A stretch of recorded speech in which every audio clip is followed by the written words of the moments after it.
The electricity conversation, of course, doesn't stop. It dominates every waking day of every Nigerian, and including, of course, producers and, of course, investors as well. So let's bring in Channel's business news editor, Boason Omofaye, as we continue this electrifying conversation. Of course, signposting from the event of yesterday, PricewaterhouseCoopers had industry experts together in one room talking about utility, looking at electricity beyond the grid, and Boason happened to be in that room as well. Boason. Well, the room was a little bit big. It's bigger than this table. It's more than 40 foot, so it's close to about 40, 50 meters in length and by breadth, so it's quite a large room. So we had a lot of industry experts. We had business journalists such as yourself, captains of industry, financial experts as well, all talking about looking beyond the grid. What were the new concerns that actually came up during the various sessions there? I'm not sure there are new concerns. I think there are old concerns, but first we must understand that yes, we've made some progress over the last 3 years that we did the privatization of the power sector, and we should be reminded that it was not a sale, it was a privatization. So there's a difference between the two. It was not an outright sale in total, so it was a privatization that still have some government having control, oversight. It's not like selling telecoms license in which you buy the license, off you go, or radio or TV license. It's not a government business how you get your news or your content and whatever, just regulate you. So it's a privatization. So government has a lot of key roles, still plays a lot of key role with the transmission business still in the 100% in the pocket of the government. You have the bulk electricity company. Government is still involved in how to ensure that gas generated, so the militants, whatever issues are involved along the value chain, from upstream to downstream side of electricity business in Nigeria, the government is still involved. So there are no new conversations. However, it's just to re-iron the existing issues. First, as Wale Oluwo, the Commissioner for Energy and Mineral Resources for Lagos, decided you need to go back to regulation and policies. Lagos, for example, wants to do more, but they need better regulation, better policies that are a lot more flexible from the NERC, which is the industry regulator, getting to do things. The 5 state governors in the north that are moving rapidly along the solar energy corridor because of their location also need better regulation and understanding of what the law says.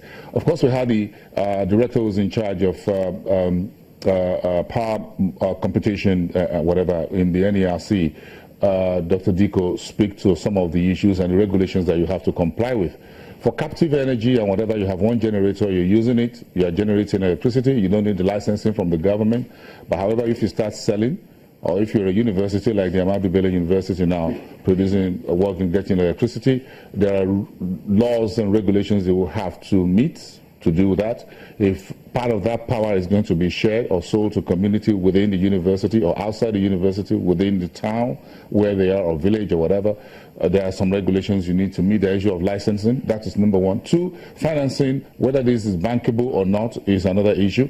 That roundtable yesterday brought to the fore that solar, Lagos State has removed the entire solar project for street lights that Fashola did, the Honorable Minister now for Power did while he was in office. And Wale Oluwo mentioned that yesterday to the audience, that those solar power streetlights around Alausa and some other part of Lagos with solar panels built on top, there has since been totally removed. So Lagos is no longer using solar for streetlights. They've gone back to grid and using the traditional energy. Again, Wale says it was not sustainable. This technology for those solar panels is not something that can last for long. We don't have what it takes to do that. So so the Ambodis administration has scrapped that solar panel street projects of the Fashola's administration. That was one news we got yesterday. So you don't see that anymore.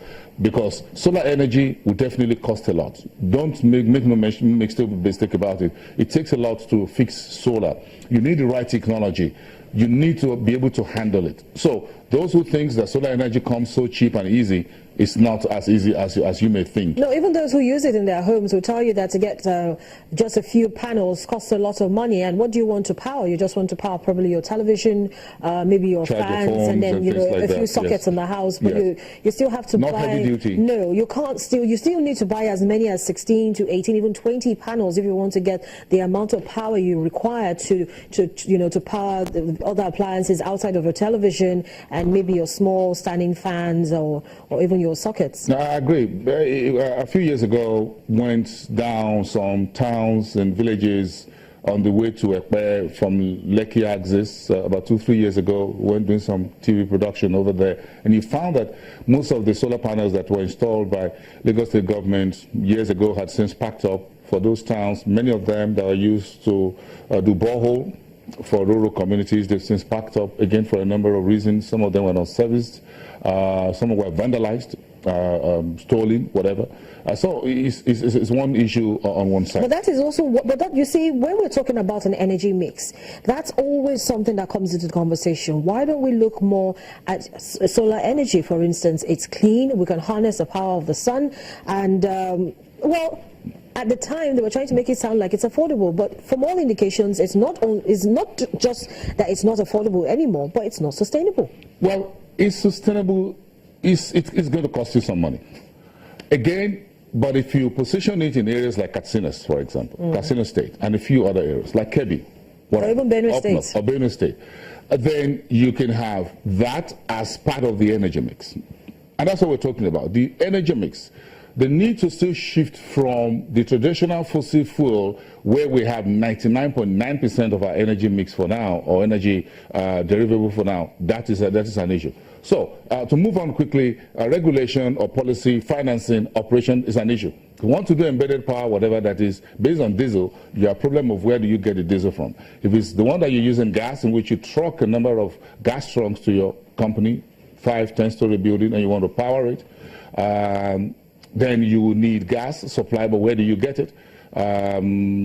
So those who are doing Nigeria Gas Company, Owando Energy, whatever, would have to come in here.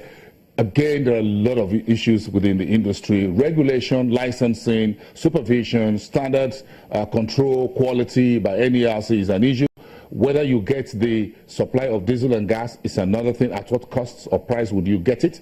NRC wants to be the one to regulate the cost for the discos, so that they don't just come today like the Dr. Diko says, give you one tariff in January, and by June they come back and say, sorry, we can't do that again. So NERC is not totally in bed with the discos. They need to find a way to make sure that it's cost reflective, but they're not becoming monopolies that they are ripping off, or they're leaning too much on the consumers just for every, if they can't make a cup of coffee, then they think that if you raise tariff, then they can have take more than one cup of coffee per day. Boason, it's the end of the year. We're in the last month of 2016, and by January, a lot of Nigerians will be hoping to see some positive, news with regards electricity, economic recovery, and the likes of it.